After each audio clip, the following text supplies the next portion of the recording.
A newborn, a mother's embrace, a home that should have been safe.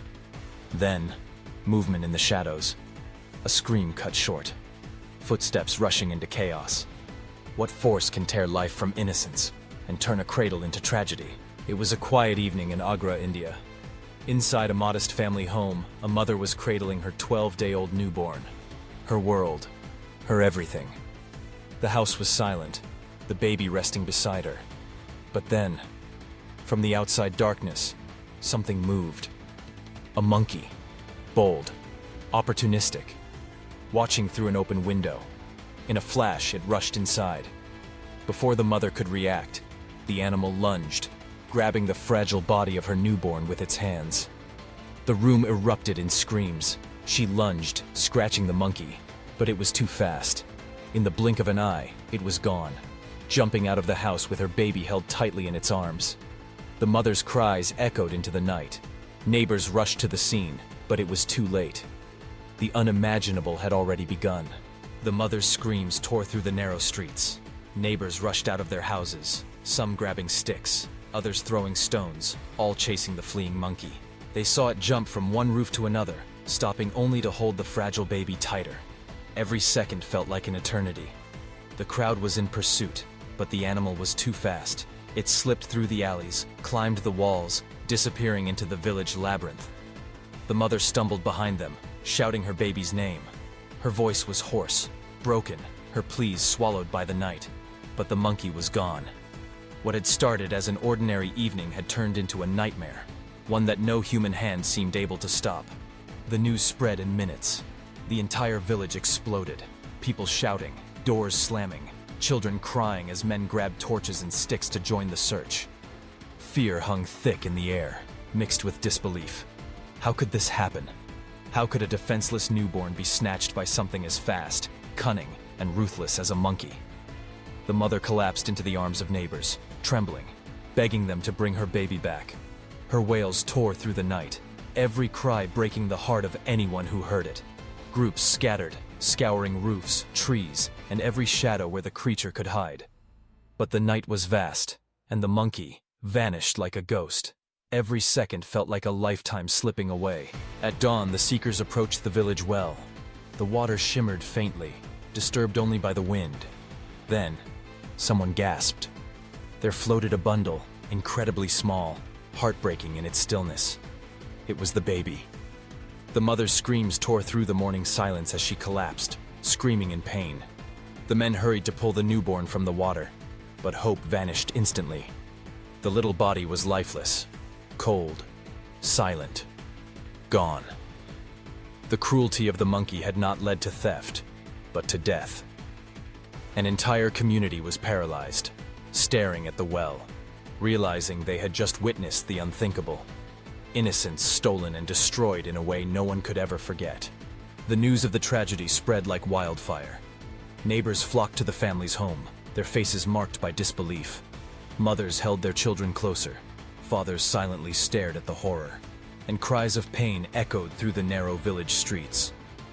Candles flickered in trembling hands as the community gathered, not only to comfort the devastated parents, but to face the unthinkable. How a sacred animal in Indian culture could become the instrument of such a devastating loss.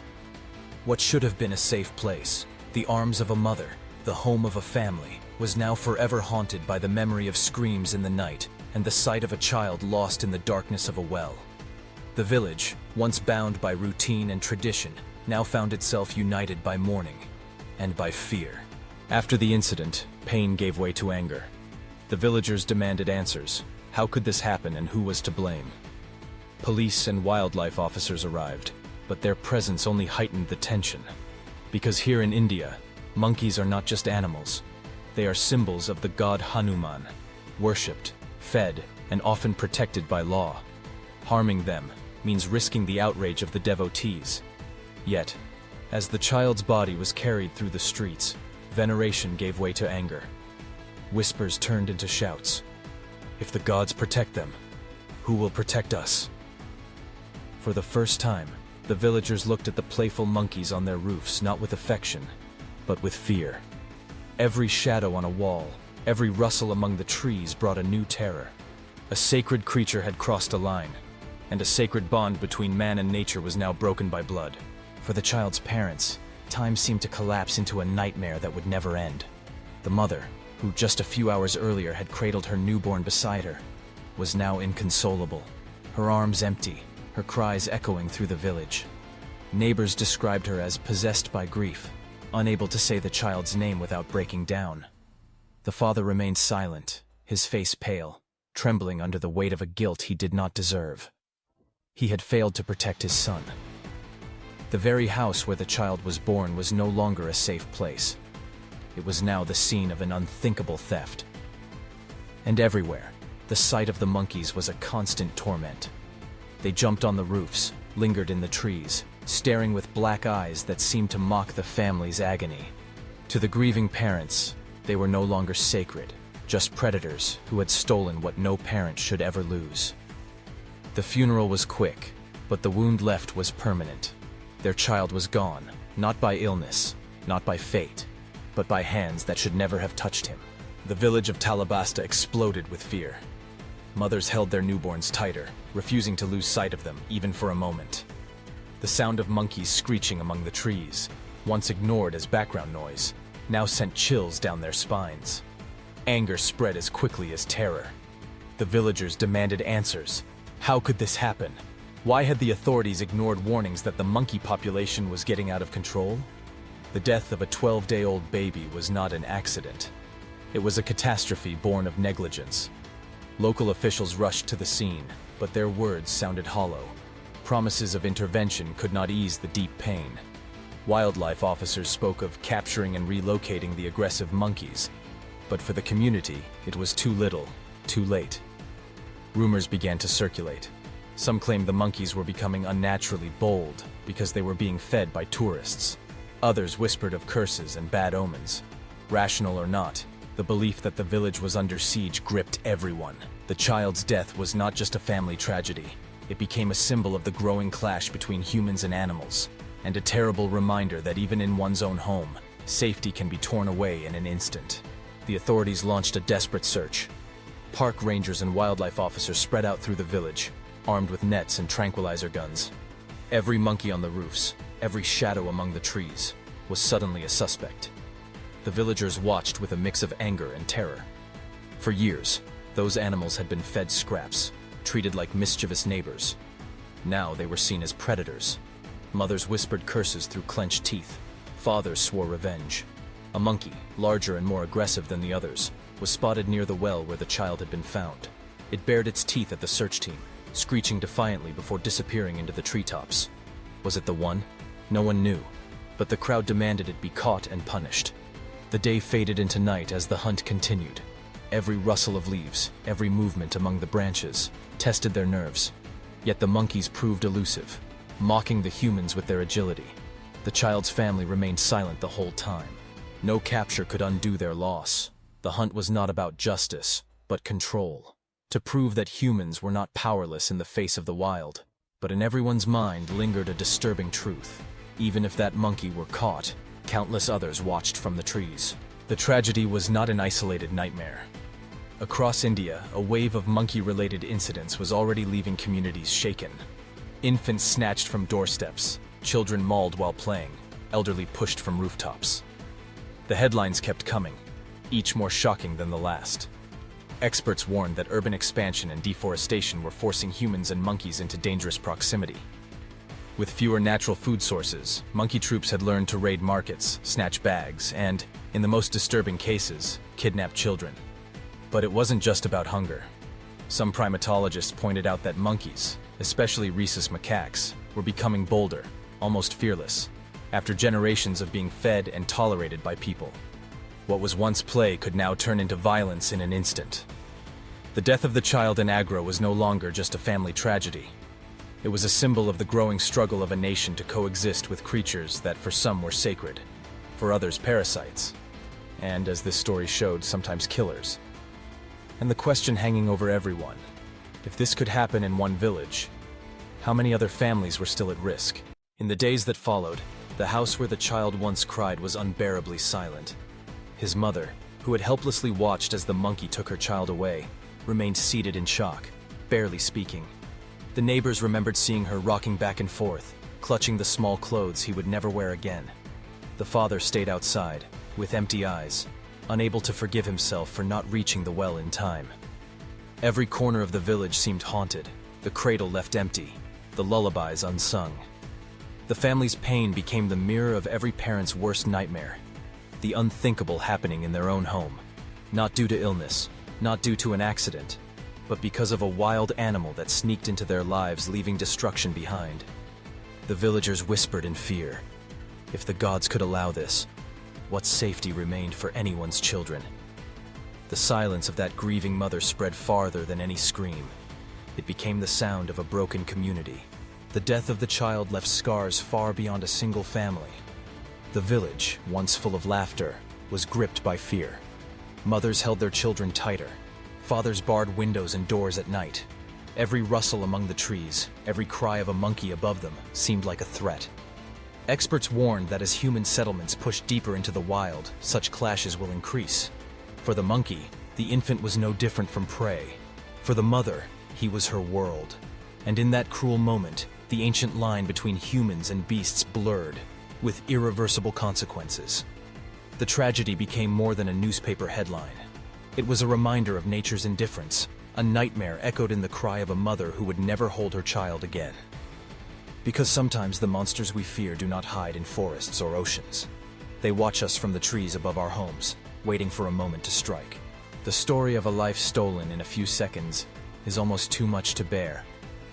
A mother left alone with silence where there should have been laughter. A village forever haunted by the sound of branches rustling overhead. If this shook you, you are not alone. These are the true stories that remind us how fragile the boundary is between ordinary life and horror. Don't forget to subscribe and activate the notification bell, because the next story we uncover will be even more shocking, a tale you won't want to miss. The scream rips across the shoreline like a siren. Help! He's got my boy! He's got my boy! It's a warm June night at Disney's Grand Floridian. Fireworks haze the sky. The lagoon glows black as glass. Families pause, confused, until the water erupts. A shape, low, armored, prehistoric, whips sideways and vanishes, dragging a 2-year-old into the dark.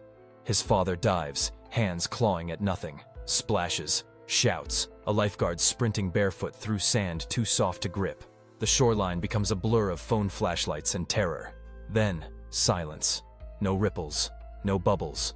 Just the aftershock of what everyone heard.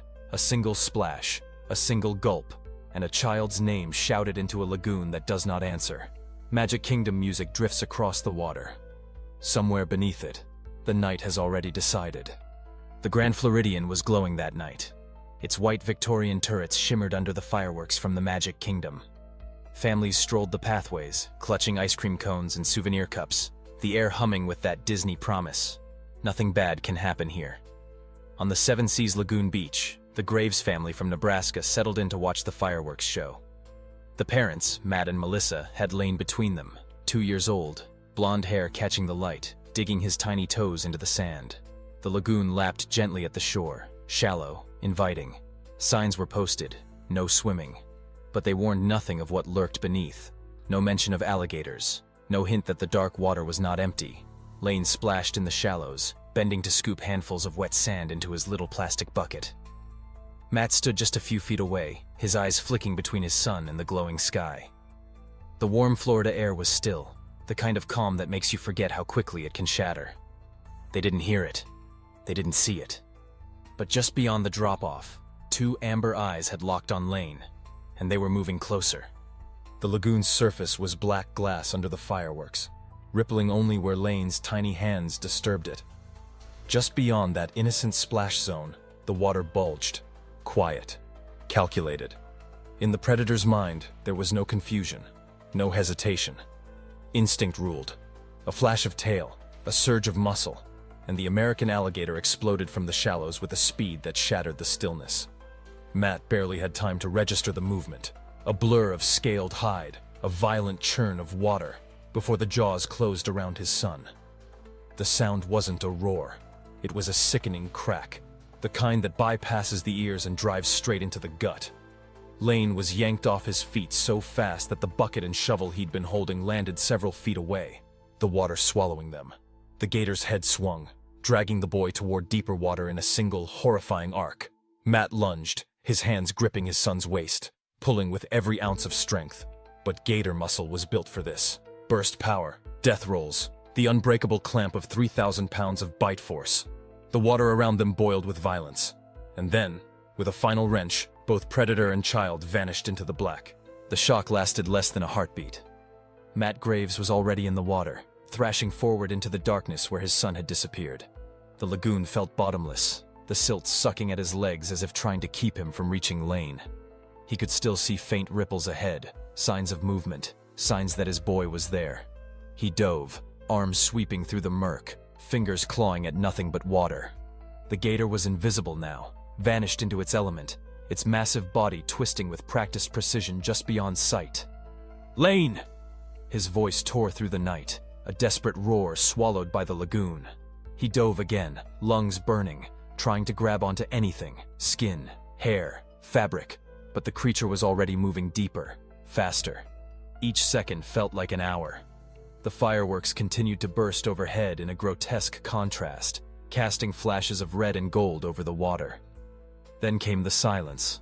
No splashes, no ripples, just the heavy, suffocating realization pressing into Matt's chest. The gator wasn't coming back up, not with its prey alive. But Matt refused to stop. Even as the cold bit into him, he kept diving into the black, chasing a son who was already slipping beyond reach. The chaos around the shoreline collapsed into a strange, suffocating quiet. The splashing had stopped, the gator was gone, and so was Lane. Matt staggered out of the water, gasping for air, eyes scanning every inch of the black surface. He kept telling himself he'd see a small head pop up, hear a tiny voice calling "Daddy." But the lagoon gave him nothing, only the slow, mocking lap of water against the sand. Melissa clutched at her husband's arms, her voice breaking into jagged sobs. "Where is he? Where's my baby?" A few feet away, another guest stood frozen, their phone limp in their hand. A child nearby whispered to their mother, "What happened to the boy?" But no one answered. The air was thick with dread. That perfect Disney summer night had shifted into something alien, dangerous. Somewhere beneath that still water, the predator lingered, silent, patient, holding on to what it had taken. Matt's chest heaved, his eyes locked on the dark lagoon. His muscles screamed from the fight, but his mind was already clawing for another way, another chance to get his son back. The nightmare wasn't over. It had just gone quiet. Too quiet. The moment the horror clicked into focus, the scene detonated into motion. Guests were screaming. Cast members were shouting into radios. Someone yelled, "Call 911, now!" Matt was back in the water, chest deep, diving under, coming up gasping, then plunging down again. He didn't care about the gator anymore. If it came back, it could take him too. All that mattered was finding Lane. Melissa was on her knees in the sand, her hands trembling so violently she could barely press her phone's screen. Her call to emergency services came out in sobbing fragments. "My son, the water, an alligator, please." A lifeguard sprinted from the nearby pool, scanning the lagoon with a flashlight. The narrow beam danced across the black ripples, revealing nothing but the hollow surface. The gator had vanished into the murk, and so had Lane. Guests huddled back, torn between helping and the primal fear that whatever was in there could strike again. Some clutched their children close, others simply stared, pale and silent, as the reality sank in. This wasn't an accident. This was a hunt. In those first frantic minutes, hope still clung to the air, but it was slipping away fast. The sun had fully dropped now, and the Seven Seas Lagoon had become an endless sheet of black glass. The gentle waves that had lapped so innocently against the beach minutes earlier now felt sinister, concealing something cold-blooded, patient, and ancient beneath the surface. Emergency lights strobed red against the water as the first sheriff's deputies arrived, their radios crackling with half-heard urgency. "Child in the water. Gator attack. Unknown location." Rescue boats pushed out into the dark, their motors growling low. Spotlights swept in wide arcs, revealing only fragments. A floating palm frond, the faint glint of an eye that vanished the instant the beam hit it. Somewhere out there, the predator was still lurking. On shore, Disney staff began ushering guests back, building a cordon to keep them away from the shoreline. But the Graves family stayed. Matt's shorts clung heavy with lagoon water, his face pale, his arms streaked with scratches from where the gator's tail had whipped him. He refused to move more than a few feet from where Lane had been pulled under. The air hung thick, humid, and unmoving. Each passing minute made the odds grimmer. Lane was out there, but so was the alligator, and neither had surfaced. The lagoon had turned into a crime scene. Deputies and Florida fish and wildlife officers fanned out along the waterline, armed with poles, harpoons, and rifles. The plan was grim: find the gator, kill it, and recover the boy. Alive, if there was still a chance. The alligator could be anywhere. In water this dark, even a 12-foot predator could vanish within inches. Search boats moved in slow, calculated sweeps, their spotlights slicing through the night like blades. Every few seconds, a light would catch something, a ripple too deliberate, a shape just under the surface, and adrenaline would spike, only for it to dissolve into nothing. Traps were deployed, baited with raw chicken, the scent meant to lure the reptile into a fatal mistake. Officers and waiters stepped into the shallows, their boots sinking into soft silt, the black water rising to their hips. Every step was blind faith. They knew the gator could be directly beneath them. On shore, the Graves family remained frozen in place, faces lit by the harsh glare of emergency lights. Silence hung heavy except for the hiss of radios and the distant hum of resort music still playing somewhere, oblivious to the horror. The hunt was on, and the clock was merciless. The search entered its most dangerous phase. Divers were ordered into the black, predator-filled water. These men knew the risk. American alligators don't just lurk, they ambush. And in water like this, there would be no warning. The lagoon swallowed them almost instantly. Their headlamps cast narrow tunnels of light through the murk, revealing only a haze of drifting silt and flashes of pale fish darting away. Every brush of weeds against their arms triggered a jolt of adrenaline. Somewhere in that darkness, a powerful jaw capable of crushing bone in seconds could be waiting. Above the surface, spotters scanned for movement, ripples, a snout, a shadow too large to be a fish. One officer's voice cracked over the radio. "We've got eyes in the west corner." Every heart stopped. Search boats closed in, their engines throttled low to avoid spooking whatever was there. But when the light hit, it wasn't Lane. It wasn't even the gator, just a floating branch, teasing the men who knew time was running out. Still, they pushed deeper into the water, every minute carrying the unspoken truth. If Lane was out there, his small body was no match for what lurked below. The rescue was shifting toward recovery. It was just past midday when the radios finally erupted with the words everyone had both prayed for and dreaded. "We've got him." A diver surfaced slowly, his body language heavy. In his arms, wrapped carefully in a white sheet, was the small, still form of Lane Graves. The lagoon was silent, no sound but the lapping of water against the rescue boat. Even the birds seemed to have gone quiet, as if nature itself understood the gravity of what had just been found. Lane had been located near the bottom, not far from where the attack happened, hidden in a shallow drop-off where the murky water concealed everything beneath. It was the very spot the gator had dragged him toward in the frantic seconds after the snatch. A predator's natural instinct to stash prey underwater until it was safe to feed. Rescuers handled the child with reverence, their voices hushed. One officer removed his cap, his eyes glistening. They had found him intact, but the marks left behind told a chilling story, one of force, speed, and overwhelming power. The mission was over, but the lagoon still felt like an open wound. The recovery had brought answers, but it had also crystallized the horror of that night. When Matt and Melissa Graves were told their son had been found, it wasn't relief that washed over them. It was the crushing weight of reality. For nearly 16 hours, they had clung to a shred of hope that Lane might somehow be alive. Now, that hope was gone. They were led to a quiet, private room away from the press, away from the crowd still enjoying their vacations just a few hundred yards away. The white sheet lay across a small body on a stretcher. The room seemed frozen in time, every movement deliberate, every breath audible. Melissa fell to her knees the moment she saw him, her sobs echoing off the walls. Matt, stoic through the night, collapsed too, his hands trembling as he brushed back Lane's hair.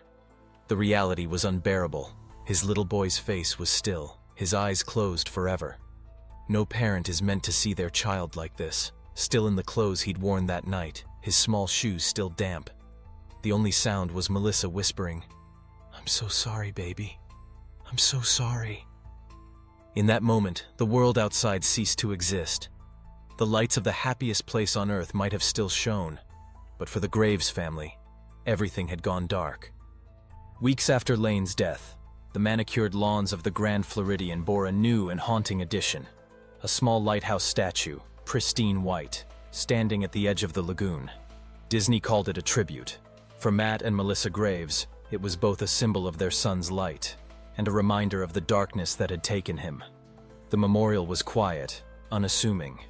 Tourists passed it every day, some stopping to read the plaque, others hurrying past, unwilling to linger on tragedy in the middle of their holiday. But for those who knew, that lighthouse didn't just mark a spot. It marked the moment innocence was lost on Disney property. Disney had moved swiftly after the attack, erecting fences, posting "no swimming" and "beware of alligators" signs, and reshaping the shoreline. It was a silent admission that what happened to Lane could have been prevented. On dedication day, the Graves family stood together, holding each other upright as the Florida sun beat down. They didn't speak much. There were no words that could bridge the chasm left behind. The lighthouse gleamed in the daylight, its shadow stretching over the very place where a little boy had been taken. And everyone present knew this memorial should never have needed to exist.